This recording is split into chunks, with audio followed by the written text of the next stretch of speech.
Ya itu dia makanya kenapa aku beli Lambo tuh, lihat Lambo. Itu bukan aku dari trading loh, apa maksudnya main kripto atau saham, enggak. Ah, Itu dagang baju iya iya iya ya. iya. Jadi yang punya mobil mewah belum tukang jahit juga bisa gitu. Ah. Aku mau kasih statement itu gitu. Halo guys, welcome back to my channel bareng gue Julio Explore. Di kali ini gue kedatangan tamu yang kerennya minta ampun karena akhir-akhir ini nih lagi sempat viral. Ya enggak kok. Perkenalan kok Ada. siapa kok namanya? Aku Andre Kokois lah gitu loh. Luar biasa. Jadi sebenarnya kok Andre ini sempat viral dan juga banyak lah di sosial media kok di Instagram, TikTok, terus YouTube. Aha. Akhirnya aku ngikutin kok Andre ini. Ya, Terus ya. pas aku lihat, wah ini menarik sekali karena pertama bukan influencer, Mm-mm. the real businessman yang belum pernah keluar ke panggung, ya belum pernah ngasih lihat mukanya ke netizen dalam arti skala luas. Ha-ha. Akhirnya aku ngeliat, wah ya, Ko Andre ini punya value. Terus Mhm. dilihat bahwa Ko Andre ini sukses banget. Mhm. Bisnisnya kalau boleh tahu ini ya kok ya, apa? Tekstil, Garment sih. Jadi garment. dari tekstil garment gitu loh. Oh kalau garment tuh bikin baju. Bikin baju. Kalau tekstil tuh yang roll-rollan. Betul. Nah Kayak dari bikin baju ini akhirnya bisa kebeli Lamborghini guys. Yang bikin aku attract tuh pertama Lamborghini hijaunya itu loh. Jadi kayak gue bilang, waduh dahsyat banget. Yang punya Lamborghini biasanya kalau saat ini ya kok ya anak-anak ah, muda tuh kayak wah konten, oh pamer. gitu Kalau gitu ini ya. punya Lamborghini kok diem-diem aja ya. Nah aku akhirnya penasaran, makanya aku Mhm. pengen kayak Koko cerita gitu loh. I see. Apakah Koko orang sukses? Apa Mhm. memang lahir dari keluarga sukses yang kayaknya semua smooth-smooth aja? Itu Oke. boleh diceritain nggak kok? Jadi aku tuh sebenarnya dari keluarga yang biasa aja. Justru jujur malah eh, kekurangan ya. Hmm. Karena ketika aku mulai bisnis My Fashion Grocery ini itu minus keluarga ya, maksudnya punya utang gitu loh.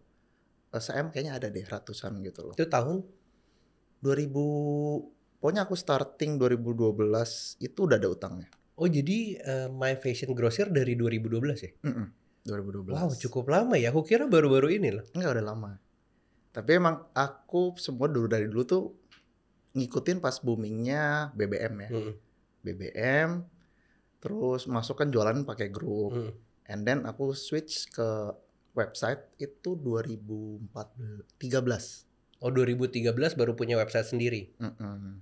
Sampai jalan 2019 lah ya. Itu website ya diupdate terus sih Hmm. gitu loh developmentnya. Dari situ aku ganti ke aplikasi. Aku bikin aplikasi sendiri semua, pakai tim internal Hmm. semua gitu loh. Ya udah, jualan. Berjalan sampai hari ini. Oh Mm-mm. berarti dari My Fashion Grocer ini sebenarnya konsep bisnisnya adalah dropshipping betul ya? Ini baru, Oh dropshipping itu baru. baru. Jadi kalau dulu aku punya, maksudnya gini loh. Kan bisnis model reseller ya, itu kan udah lama. Betul. Udah lama Tanah Abang itu sebelum ada Google, bahkan Tanah Abang udah ada. Karena orang kan beli dari sana murah terus dia jualin sendiri. Betul. Itu kan reseller. Reseller. Hmm. Even kamu kalau dulu biasanya punya toko, Hmm. toko fisik ya kan. Betul. Eh ya udah, aku cuma convert model bisnis Tanah Abang itu aku online kan. Kalau dia dulu belinya satu seri kan, Hmm. minimal Seri berapa seri gitu lah ya? berapa warna Hmm. gitu. Aku pakai sistemnya di website juga gitu. Oke. Jadi minimal satu desain itu ya 4 piece, Oke. boleh cabut warna. Tapi Oh, aku S, M, L, XL gitu ya? aku biasa banyakan all size. Oh all size. Karena baju cewek kan gitu. Kalau Hmm. cewek kan Oh, kalau susah lah kalau itu ya. kalau cewek unik, Jul. Kalau misalnya bajunya kekecilan, dia akan menyalahkan dirinya sendiri. Oh, gue gemuk nih. Make sense. Gitu. Nah, dari situlah aku main gitu. Jadi aku starting why MFG, why anak muda, cewek, terus mainnya di online. Karena waktu itu aku terinspirasi dari bukunya Pak Hermawan di New Wave Marketing. Iya, Pak Herman Kartajaya. Yes, kan. Dia bilang kan kuncinya ke depan itu youth, woman, netizen. Itu bukunya 2008 basically. Ya udah dari situ. Oh jadi kamu ngambil market wanita lah ya. Karena kalau disebut artinya itu salah satu market terbesar kali di Indonesia dan juga konsumtif kali ya. Ya konsumtif. Apalagi kalau misal zaman sekarang kan kalau cewek nih pakai baju terus udah masuk ke feeds IG atau TikTok biasanya nggak mau pakai lagi tuh. Ini for your information ya kok ya. Kan aku punya pacar. Ah, Ternyata cewek itu punya kesenangan sendiri. Dia tuh demennya add to cart. Jadi dilihat di The Tokped, Heeh. Shopee, terus masukin keranjang. Terus akhirnya aku bilang, pengen lihat dong keranjangmu berapa. Mhm. Kemarin malam baru ngecek 23 juta. Ini apa aja yang lo masukin? Kebanyakan sih baju. Baju ya. Akhirnya dia beli, maksudnya baju dan lain sebagainya. Terus yang mereka lakukan kok setelah itu kartu itu nggak dibeli, di remove lagi, Pilih nanti lagi. pilih lagi. Nah, tapi kebanyakan kalau aku lihat sekarang mereka beli di marketplace ini kan barang-barangnya impor. Mhm. Dulu kok nggak salah 2012, 2000 sampai 2014 orang tuh bangga banget impor baju kualitas Bangkok. Betul, Bangkok. Nah waktu itu Koko di posisi itu kan udah jalan nih bisnisnya yang lokal kan. Bagaimana bisa menghadapi impor produk-produk impor yang khususnya di industri yang sama? Karena simple, aku punya belief bahwa marketnya gede gitu loh.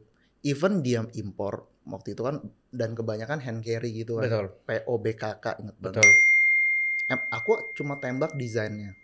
Karena kalau desain itu kan basically Nggak mungkin sama persis. nggak mungkin, maksudnya di paten kan nggak bisa kan. Betul. Kecuali brand atau logo. Dan nggak mungkin sama persis banget kan. Pasti ada bedanya Pasti lah. ada gitu. beda. Kita bedain dikit aja udah selesai gitu betul. loh. Aku tembakin desain-desain dari Bangkok awalnya tuh. Awal My Fashion Grocer. Ya aku tahu karena aku punya knowledge dari dulu, orang tua nyokap tuh main di textile and garment, bahwa Indonesia itu bagus untuk manufaktur garment lah ya. Yes. Salah satu terbaik. Betul. Jadi maybe bahkan untuk industri-industri yang kita ngomong lebih tanda kutip itu mengarah ke art gitu ya, butuh keterampilan. Betul. Indonesia bagus. Betul. Karena kalau dilihat kemarin aku kan ada komunitas ekspor. Nah, salah satu bagian dari member komunitasku, dia punya pabrik garment nomor 2 terbesar di Bandung, dan dia bilang, gue ekspor itu ke H&M, Zara, terus Stradivarius. Gila. Berarti barang Amerika tuh kerjaan Bandung semua, maksudnya kerjaan Indonesia. Tapi balik lagi kok, maksudnya dengan kesuksesan Ko Andre saat ini gitu ya, apakah backgroundnya memang udah di tekstil banget, apa saat itu waktu masih muda tuh nyari passion lah intinya? Asik. Jadi kalau misalnya dari awal ya, aku ini kan pembelajar, aku suka belajar. Kenapa masuknya ke industri sandang dulu? Karena simpel ya, sandang, pangan, papan. Betul. Pertama yang pasti dibutuhkan. Sama energi. Aku mau main di situ aja, gitu loh. Maksudnya ke depannya.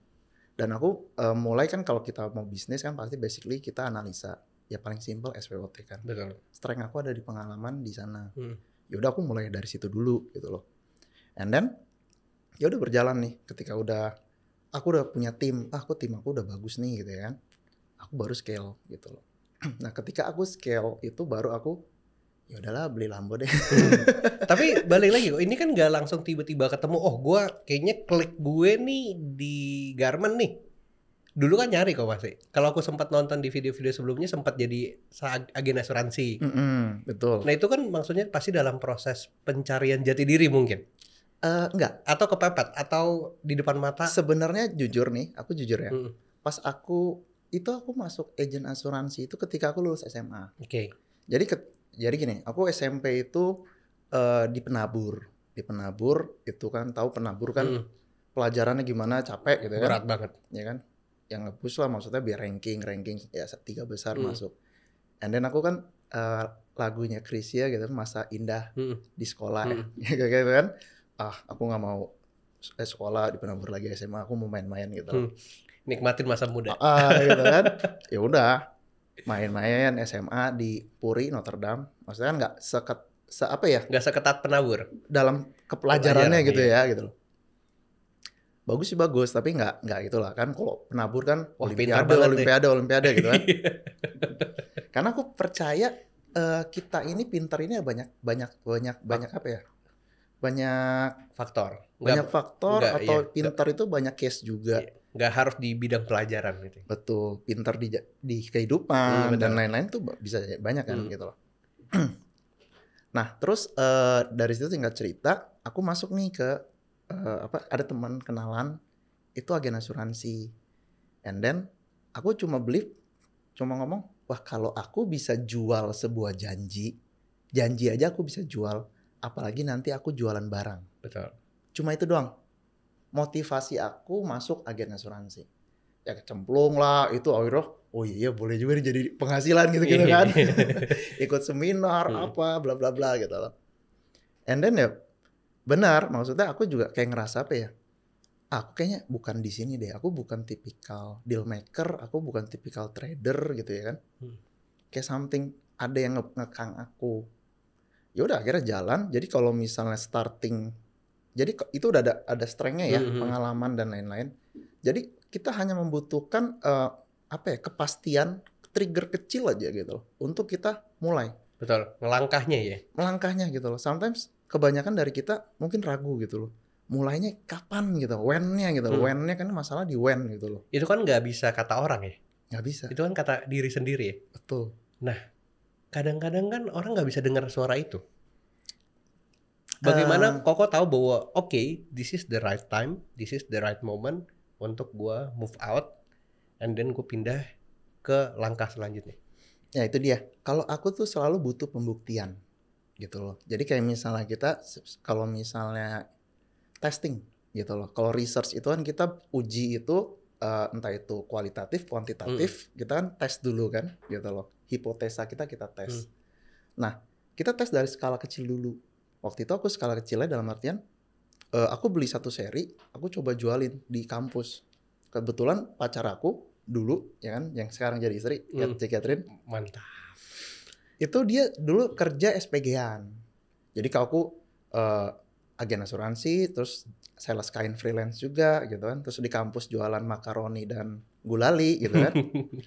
Dia kalau pulang kampus SPG-an. Iya, karena zaman itu kan pameran cukup banyak ya. Banyak gitu loh. Ya udah kayak gitu. Kita cari penghasilan sendiri dan kebetulan juga Catherine ini pacarku itu dulu pas lagi dia masuk kuliah itu keluarganya bisnisnya lagi bangkrut juga gitu. Jadi benar-benar harus survive gitu loh.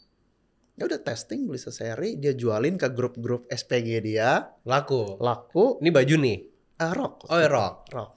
Laku, ya udah akhirnya beli lagi, foto ulang. Oke. Jadi kita butuh pembuktian sih. Gak bisa langsung tiba-tiba saat ini ya kok. Maksudnya anak-anak muda ini kan yang terjadi adalah di sosial media. Misalnya kita lihat teman-teman kita gitu ya. Si Indra Kents lah disebut gitu ya. Terus kita lihat Doni Salmanan yang sekarang lagi viral. Akhirnya kan ini berdampak ke si orang-orang yang mengonsumsi konten ini. Ya ekspor lah dan lain sebagainya. Kebanyakan dari mereka akhirnya mereka bilang kayak, oke, gue akan stop seluruh apapun yang gue kerjakan hari ini dan gue mau pindah ke sana. Karena gue rasa di sini stuck. Kalau mereka pindah langsung mengorbankan seluruhnya, ini kan yang salah ya.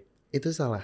Nah kalau menurut Koko tuh tips terbaik tuh apa untuk pindah tanpa harus meresikokan dirinya dan masa depannya? Oke, yang pasti kita harus main aman dulu ya kan. Yang pasti SWOT itu harus ada lah gitu. Kita harus lihat fokus ke strength kita. Strength kita apa nih gitu loh. Kalau misalnya strength kita nggak ada hubungan dengan, misalnya nggak ada hubungan dengan ekspor atau trading, jangan deh, maksudnya resiko gitu loh. Atau kita juga harus bisa ngeliat opportunity gitu loh. Lebih kuat mana sih? Kalau aku sih biasa mulai dari strength dulu nih.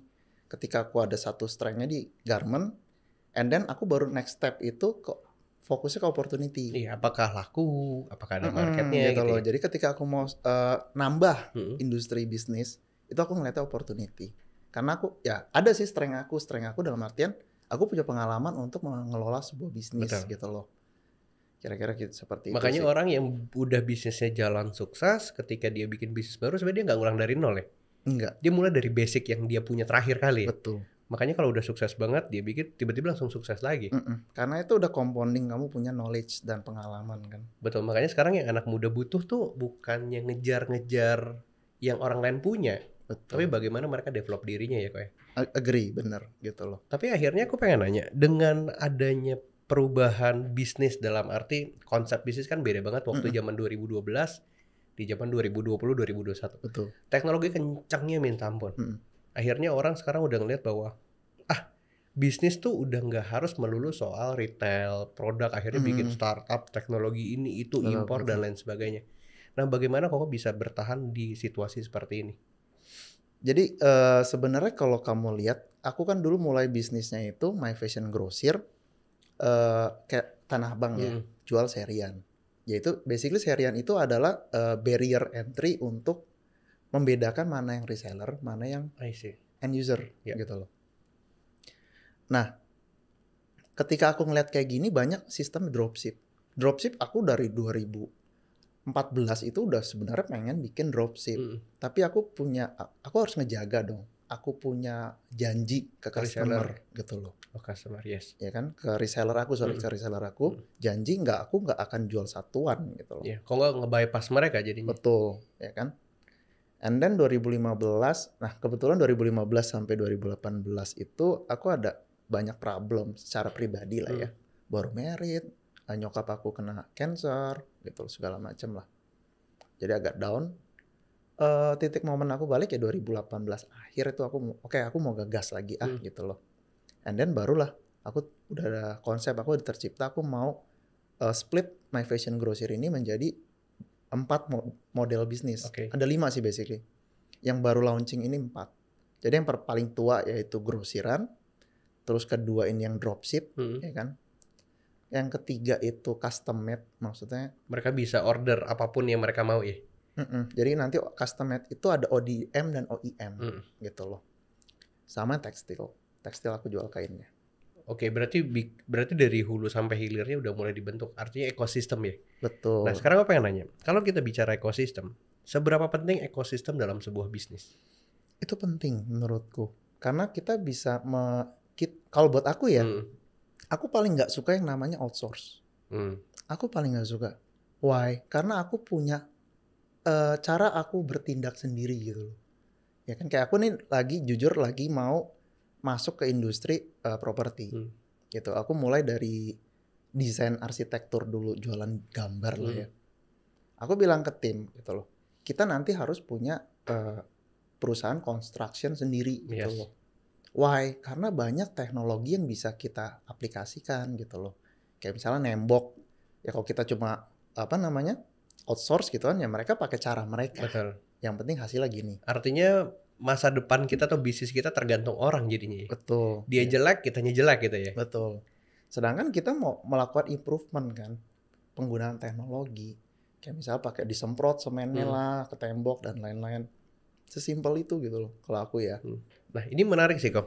Sorry, dipotong. Tapi kalau aku pengen lihat gitu ya, Kok. Di pandemi ini kan kita ngelihat pandemi kan dari 2020 awal. Kita lihat bisnis banyak yang goyang. Yep. Perusahaan besar sekelas Astra, Sinarmas, mereka lagi ringkesin tim dan lain sebagainya. Akhirnya orang-orang pada blaming dirinya dan blaming others. Wah, susah nih. Gue di PHK nih gara-gara perusahaan gue gini, gara-gara pandemi dan lain sebagainya. Tapi sebagian golongan yang lain bilang bahwa ini blessing in disguise. Ini jadi keberkahan nih saat COVID. Kalau aku ngelihat Quadra adalah golongan yang diuntungkan sebenarnya di kondisi COVID ini. Kalau diuntungkan sih sebenarnya agak beda ya, kita konotasinya. Iya, diuntungkan bukan akhirnya ngambil keuntungan dari mereka. Tapi dengan adanya COVID malah bisnisnya grow lebih cepat kan? Kalau misal aku bilang growth lebih cepat karena COVID, enggak juga. Oh, sama. Basically sama. Kenapa aku bisa tetap maju? Karena aku mencari market baru. Oh, I see. Gitu loh. Emang basically ya nggak mungkin lah kita bisa, ya karena baju aku di baju loh. Aku hanya aku bilang aku mendapat keuntungan yaitu ketika pas awal pandemi. Aku bikin masker. Itu laku mungkin ada 1 juta piece ada deh. Wow. Gitu loh. Dalam waktu 2 bulan ya kalau nggak salah ya. Wow. Gitu. Itu lumayan, dan aku waktu itu kan juga pas awal karena aku nah itu dia balik lagi kenapa aku nggak mau outsource, karena aku bisa olah semuanya sendiri. Kalau outsource nggak kebagian kok. Mungkin maskernya baru jadi bulan ini. Gitu. Nah itu dia salah satu contohnya aja ya. Itu. Nah tapi kalau selama ini berjalan, apakah aku mendapatkan keuntungan karena pandemi ini? Basically malah menurunkan, jujur. Tapi kenapa kalau secara global itu arahnya malah naik? Karena aku tetap bergerak. Yes. Gitu loh. Jadi kenapa pada bisnis yang tadi kamu bilang yang gede-gede apa segala macam pada tutup, pada drop ya kan? Karena mereka berhenti. Yeah. Itu. Coba kamu itu deh, garis bawahi kata berhenti itu. Karena bisnis menurut aku kita bisa analogikan kayak naik sepeda. Kalau kamu berhenti goes, jatuh. Gitu. Keren analoginya guys. Ya kan? Artinya meskipun sepelan apapun, At least jalan. yang penting jalan, Nah, bergerak. betul. Dan kenapa kamu bilang tadi, balik lagi kamu bilang perusahaan gede banyak pada ini, kan dia kegedean. Ketika tiba-tiba lagi jalan dia nih, ya kan lagi Iya. jalan, tahu ada tembok nih COVID, wah, bingung nih, Belok ya? jatuh langsung. Iya, kalau kecil, fleksibel, ringkas, Fleksibel. bisa kemana aja ya. Agile. Akhirnya sekarang orang berpikir bahwa nggak harus jadi besar. Betul. Enak kan yang standar-standar aja. Scalable iya, tapi artinya bukan konglomerasi perusahaan besar punya ratusan ribu karyawan dalam sebuah holding, itu kan kayaknya nggak kayak seperti Astra. Karena pas kepentok nih susah kenanya kemana-mana. Betul. Tapi akhirnya aku pengen ngeliat kok, maksudnya dengan My Fashion Grocer ini punya dropship, kalau aku lihat ya, it's a good things and it's a good idea untuk bisa helping orang-orang yang sebenarnya saat ini lagi susah. Mm-mm. Kan mereka sekarang kalau di PHK, kan sebenarnya pilihan orang kalau menurutku ya saat mereka lulus kuliah atau lulus sekolah, kalau nggak kerja kan usaha. Mm-mm. Saat ini kan kerja di mana? Iya betul. Usaha apa? Mm-mm. Bikin ayam geprek, maaf, Mm-mm. mungkin lakukan bensu. Bikin kopi-kopian, mungkin kopi kenangan. Mm-mm. Kalau misalnya dengan peluang-peluang seperti ini, menurutku ini membuka satu pandangan baru terhadap dunia garment khususnya. Nah, tapi kan butuh edukasi kok. Betul. Makanya di dropship ini aku udah siapin edukasinya juga ada. Ada. Jadi kayak aplikasi kamu lah. Ada apa namanya edukasinya juga kan? Ada videonya juga Kalau kan? enggak mereka bingung kan, maksudnya iya ikut mau jualan garment karena peluangnya besar. Apalagi kan Indonesia marketnya juga lagi emerging market. Tapi kan kalau mereka tidak bisa bercerita seperti kok Anda cerita, kan belum tentu orang mau beli. Betul. Jadi sebenarnya ya, aku juga maksudnya aku mau karena bagaimana aku berpikir biasanya tuh aku cari benar-benar dasarnya ya. Let's say kamu menyediakan sebuah edukasi gitu. Misalnya kita ngomong, kalau kamu kan community ya, beda. Kalau mereka yang jualan edukasi apalagi cuma webinar sekali gitu loh. Itu banyak loh yang mereka datang ikut dan benar-benar punya harapan yang gede banget. Betul. Gitu loh. Mimpinya di bawah lah ya. Betul. Bedakan belajar dengan latihan. Bedakan gitu loh. Kalau aku belajar, aku baca buku seminggu 1 gitu loh. Aku itu belajar. Tapi apakah aku latihan untuk mempraktekkan? Belum tentu kan. Dan yang paling penting adalah latihan. Yes. Gitu loh. That's why aku menciptakan MFG Dropship. Aku bilang kok semuanya, ini kamu cuma latihan, sarana latihan. Kamu udah profit, cuan 2 juta, naik ke grosir. Ya. Gitu. Jadi tinggalin MFG Dropshipper, naik ke MFG Grosir. Oke. Kamu udah cuan 50-100 juta cash gitu ya. Kamu boleh bikin desain sendiri, masuk ke MFG Custom. Wih, mantap. Kamu udah cuan 500 juta, kamu boleh bikin konveksi sendiri. Gitu. Aku ajarin nanti di MFG Tekstil, aku ajarin cara bikin konveksi kecil gimana dan lain-lain. Material aku supply. Ya, setuju. Artinya ini Ko Andri ini benar-benar ngebantuin mereka dari nol. Dari mereka nggak bisa apa-apa sampai mereka jadi orang gitu kan. Betul. Anggap jadi kalau aku My Fashion Grocer itu basically sebenarnya aku punya dream itu seperti IKEA gitu. Ada booknya untuk cara bikinnya itu kita ngomong pelajarannya, ada peralatannya, ada toolsnya, ada materialnya. Setuju. Nah di My Fashion Grocer untuk bisnis di industri sandang aku udah siapin semua. Wow. Jadi tinggal kamu latihan. Jadi sebenarnya kalau misalnya nggak bisa pun bukan My Fashion Grocernya yang salah, tapi sebenarnya merekanya yang akhirnya nggak mau bergerak. Betul. Karena ujung-ujungnya kok ya, maksudnya dengan kondisi seperti ini orang-orang Indonesia menurutku lagi lebih pengen disuapin. Tapi kan masalahnya as a businessman nggak bisa nyuapin semua mulut kan? Nggak bisa. Ya kan, ujung-ujungnya ntar mereka masuk ke My Fashion Grocer terus ada aja yang nggak mau latihan terus mereka bilang kayak susah. Nah sekarang nih kok, ini kesempatan untuk kamu kayak ngerespon mereka kalau orang bilang kayak susah jualan, susah bisnis, kan ada orang yang punya mindset itu kan. Nah apa statementmu untuk ngomong ke mereka supaya mereka tuh berubah pikiran nih? Ya itu dia, makanya kenapa aku beli Lambo tuh, lihat Lambo.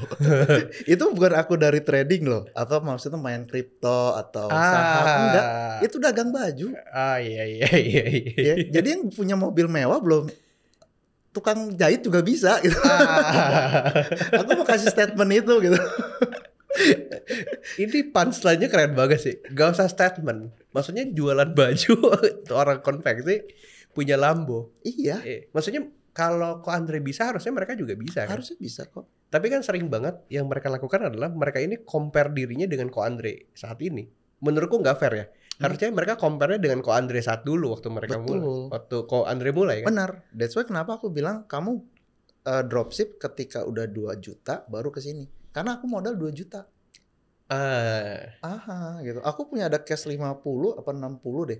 Aku bikin desain sendiri. Itu benar-benar by experience. Keren ini. Bukan merinding. teori gitu loh. Jadi maksudnya Ko Andre mengimplementasikan perjalanan Ko Andre dalam sebuah bisnis. Yes, pengalaman aku jadikan sebuah model bisnis. Keren. Yang bisa kamu duplikasi. Kalau kayak gini konsepnya sebenarnya orang-orang ini nggak perlu takut nggak ada masa depan. As long as mereka bergerak dan belajar. Betul. Gitu. Karena toolsnya udah ada ya. Kalau misalnya masih nggak bisa, salahnya bukan di toolsnya. Karena tools just as a tools. Betul. Orangnya yang masangnya nggak jago kok. Gitu. Bikin meja di IKEA udah ada caranya nggak baca. Benar. Kakinya 3 ternyata terus jatuh. Tapi Ko Andre ya kok, maksudnya di statement-statement terakhir podcast ini, apa sih mimpi kamu untuk kedepannya? Apa yang kamu bangun, terus apa yang kamu pegang saat ini, dan apa yang kamu pengen kayak berdampak apa gitu loh untuk orang-orang Indonesia ini? Kalau aku tuh ya maksudnya simple.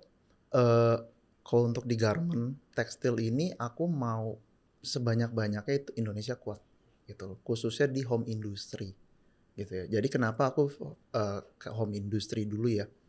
Karena di situ bisa menyerap tenaga kerja, karena kita menambahkan value, gitu loh. Karena aku ngelihat banyak di Indonesia nih banyak kok ya putra-putri bangsa yang melakukan edukasi, bikin brand dan lain-lain gitu. Tapi masih di ranah marketingnya doang. Bukan di sebuah proses keseluruhan bisnisnya gitu loh kan. Kalau misalnya cuma branding doang, bisa aja barangnya impor terus di branding lokal. Betul. Ya kan? Emang mungkin kayak macam-macam mesin ya Jul, emang Indonesia banyak lah, kita masih impor. Yes. Itu aku okay belum lah. Belum memadai.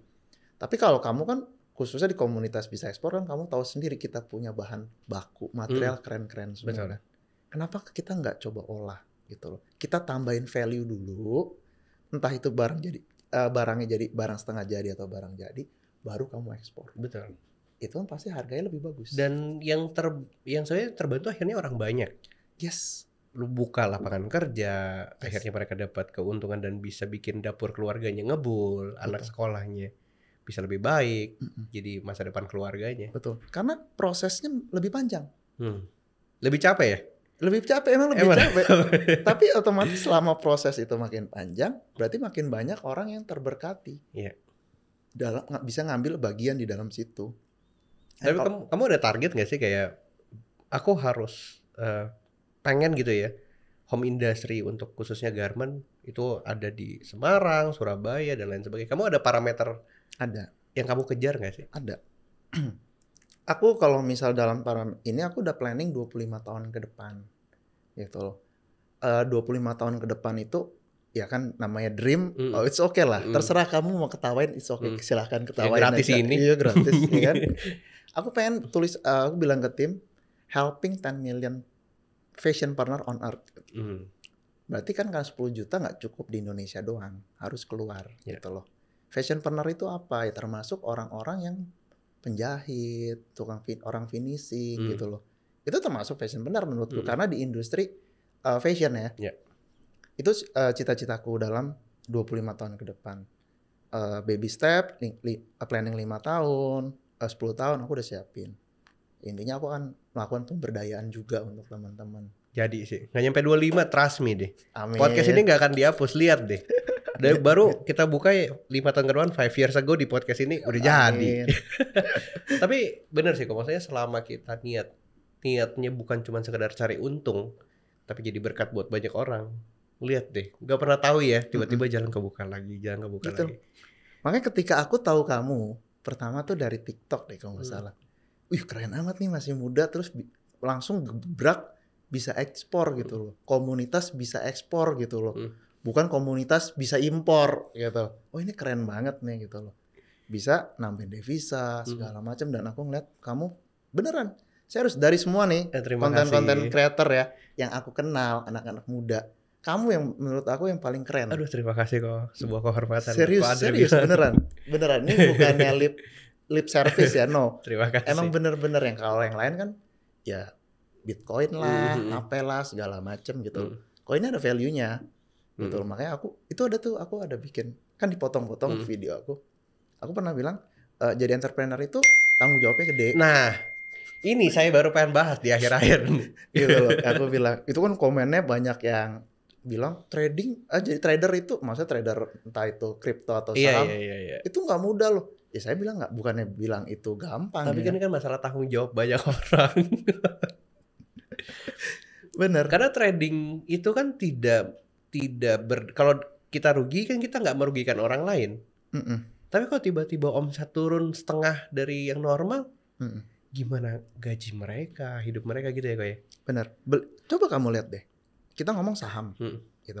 Jangan bilang kripto deh ya, saham yang ada activity bisnisnya. Yang selalu orang ngomong ini ada fundamentalnya. Tapi bisnisnya baik pun, profit pun, sahamnya bisa jeblok loh. Bener setuju. Iya kan? Berarti kan cuma permainan jual beli gitu kan, segala macam. Supply and demand tok gitu loh. Supply and demand. Karena fundamental ini kan yang akhirnya membuat orang percaya terus membeli. At least ada alasan lah. Ada alasan. Gitu loh. Tapi ya yang menolong banyak orang itu bisnisnya. Ya, the real businessnya. The real businessnya gitu. Berapa juta orang yang mereka pekerjakan. Kayak misalnya Sritek gitu kan. Esril ya. Esril itu berapa puluh ribu orang, ratus ribu orang loh yang kerja. Betul. Gitu loh. Sinarmas, Astra. Itu membantu banyak orang. Itu bisnisnya gitu. Bukan kamu melakukan jual beli sahamnya. Jadi sebenarnya yang Ko Andre maksud adalah fokus kepada bisnisnya dulu, membantu banyak orangnya dulu. Once ini udah sustain dan kuat, terserah deh mau diperdagangkan kayak mau jadi untung kayak terserah gitu ya. Betul.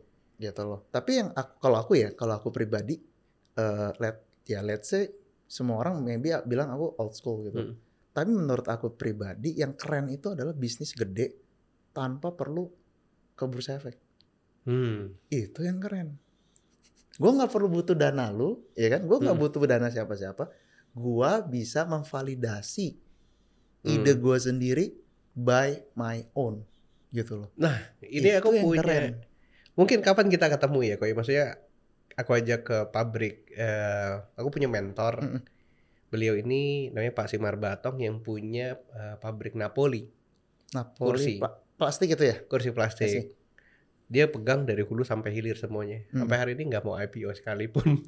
Udah bisnis berjalan aja gitu loh. Yang penting bisa nolong orang. Karyawannya sekarang 40 ribuan. Wow, keren banget. Iya, pengen tuh. Gitu. Dan akhirnya maksudnya nggak pernah keluar ke permukaan. Ya hidup bermanfaat tetap buat banyak orang. Iya maksudnya ya memang maksudnya untuk saat ini kita tuh tipe-tipe yang kayak gitu kok. Nah, tipe-tipe old school. Tapi itu yang bener Jul menurutku. Kadang orang ngelihat perusahaannya misalnya ada TBK-nya keren. Balik lagi kita bilang orang ke TBK itu apa? Nyari modal kan. Pasar modal. Ya kan kalau misalnya pasar ikan kita mau beli ikan. Bener. Pasar modal kita butuh modal. Yang nggak butuh modal yang keren dong. Bener sih. Ya kan? Keren. Kalau Andre doang yang berani speak up ini keren. Simple kan? Gitu loh. Kayak aku nih, teman-teman deh banyak kan sebenarnya UMKM segala macam. Menurut aku kamu lebih keren. Kamu bisa sustain. Kamu dagang bakso terus kamu punya cabang 1, 2, 3. Menurut aku pribadi aku lebih salut sama kamu. Why? Itu keren. Itu modal kamu sendiri dan kamu bisa validasi sendiri. Besok mereka putar pakai modal yang kemarin, untung yang kemarin. Menurut aku ya itu lebih keren. pribadi ya, bebas ya pribadi gitu loh. Iya. Kebanyakan orang FOMO, startup, Wah, venture capital. venture capital, Seri A, seri B. ya kan? Lu baru ngomong presentasi, lu baru pitch deck, lu belum memvalidasi, lu butuh orang memvalidasi. Ya, beda ya levelnya. Ini kalau UMKM dagang bakso, dia langsung validasi. Kalau dia baksonya kagak enak, tutup dia.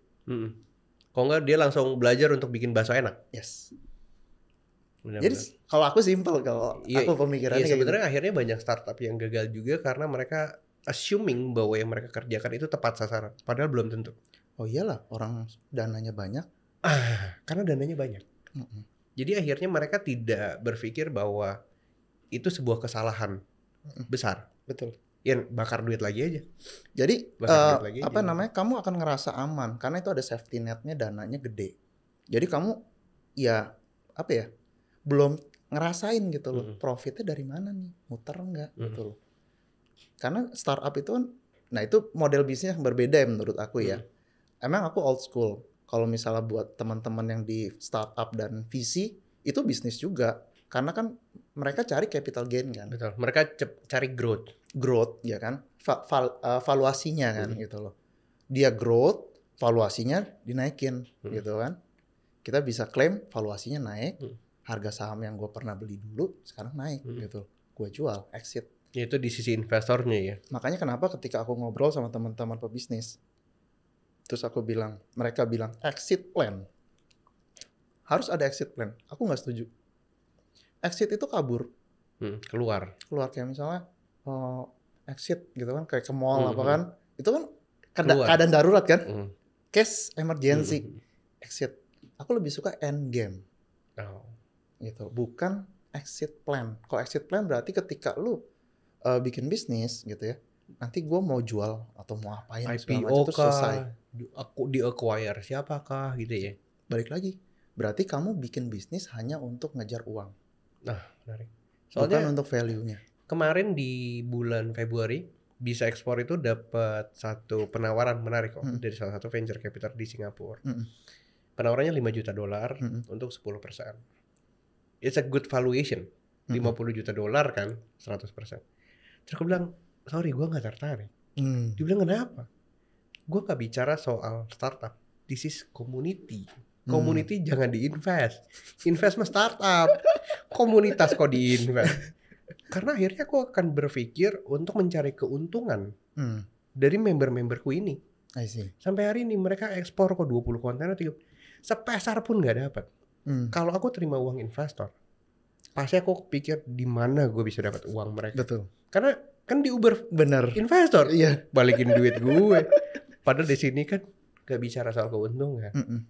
Gitu. Menarik sih, aku suka banget sama statement dan gaya. Jadi ya balik lagi ke value. Makanya aku nggak suka bilang exit plan. Lu harus bikin exit plan dan lain-lain.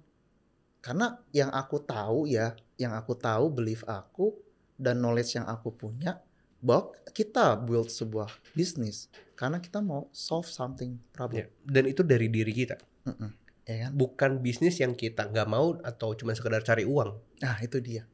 Makanya aku punya statement, do what you love and love what you do. Yes. Ini itu keren banget. Vice versa ya gitu. Tapi guys, ini pendapat teman ya, ini obrolan seorang teman ya. Teman jangan ditelan mentah-mentah. Nanti gitu dipotong-potong lagi ribet. Tapi balik lagi ke statement terakhir. Sekarang maksudnya definisi sukses menurut kamu apa sih? Maksudnya setiap orang kan berbeda. Aku pengen dapat pandanganmu supaya mungkin teman-teman yang nonton video ini jadi dapat inspirasi. Kalau aku sukses itu adalah seberapa banyak orang yang bisa growth. Aku ada andil dalam growth mereka. Itu doang, simple. Ya sebelum aku expand lebih ke banyak tukang jahit, tukang packing dan lain-lain gitu ya. Aku fokus ke tim aku dulu. Mereka growth, entah itu secara financial, emotional dan lain-lain, knowledge, leadership, mereka growth. Itu aku fokusnya ke mereka dulu. Yes. Gak bisa jadi berkat buat orang lain kalau yang terdekat aja gak ngerasain berkatnya. Betul. Simple. Karena aku punya analogi simple. Kalau kita di case kecil aja kita nggak solve, jangan kita minta case besar.